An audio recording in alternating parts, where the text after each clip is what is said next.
On va parler de la dimension symbolique.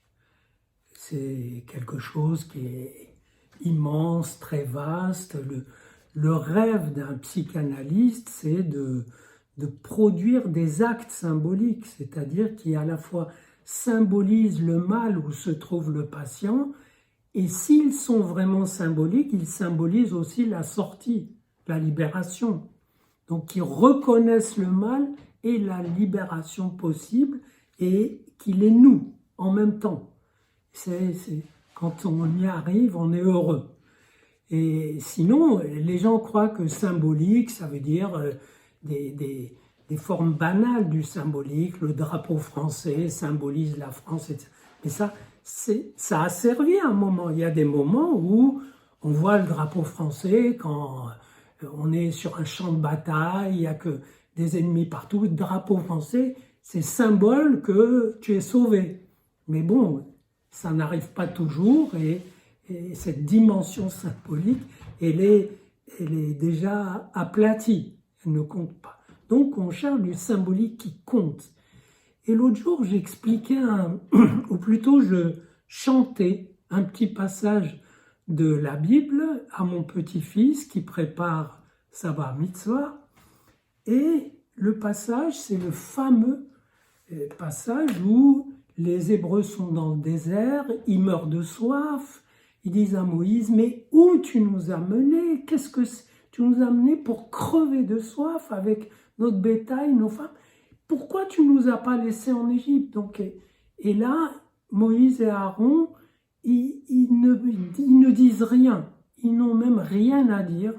Ils vont devant la tente du rendez-vous, le petit temple portatif, et ils tombent sur leur face, et c'est tout. Et le divin se met à parler. Voilà, il y a de la parole divine qui dit à Moïse, va, tu rassembles le peuple, va, là tous les mots comptent, va, prends le bâton avec lequel il a fait toutes sortes de choses, prends le bâton et rassemble le peuple, toi et Aaron, et tu parleras au rocher, et il donnera de l'eau, et tu abreuveras le peuple et le bétail.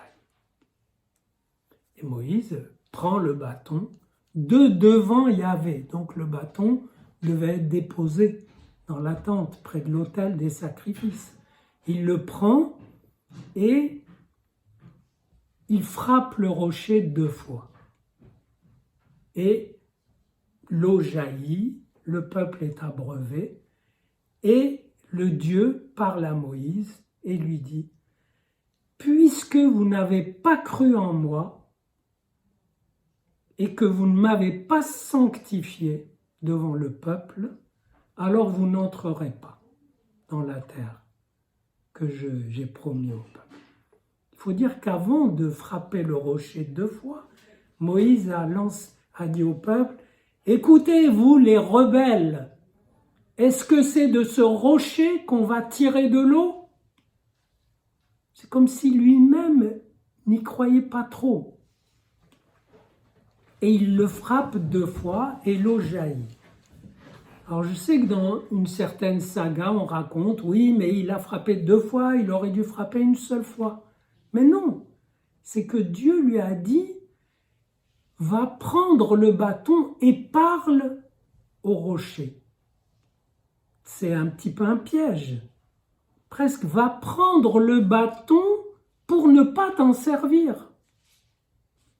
C'est difficile. C'est-à-dire que Moïse a cru un instant que le bâton y était pour quelque chose. Il a presque perdu à cet instant de vue la valeur purement symbolique du bâton, l'intensité symbolique du bâton, qui est de n'avoir pas besoin d'être là pour que cette symbolique fonctionne. Et c'est ça qui est beau, parce que c'est un réflexe humain d'avoir, puisqu'on lui dit, prends le bâton et va parler au rocher. Donc le bâton devrait servir à quelque chose. Et en fait, il ne sert pas, parce que c'est au-delà du service. Ce n'est pas le bâton, il ne rend pas service. Sa teneur, sa puissance, son potentiel symbolique sont là sans le bâton. Et donc, dans cette vacillation, Moïse, moi j'ai mon idée sur pourquoi il a frappé. Je pense que Moïse en avait marre de conduire ce peuple pendant 40 ans, parce que c'était vers la fin. Ça, c'est autre chose. Mais ce qui est bouleversant, c'est comment, dans 2 versets, la Torah explique ce que c'est que le symbolique, sans pouvoir le formuler. Je ne vais pas en tirer comme leçon, bon, vous prendrez le bâton et vous vous en servirez pas. On ne peut rien en tirer de l'ordre du mode d'emploi. Mais je pense que quiconque réfléchit a compris.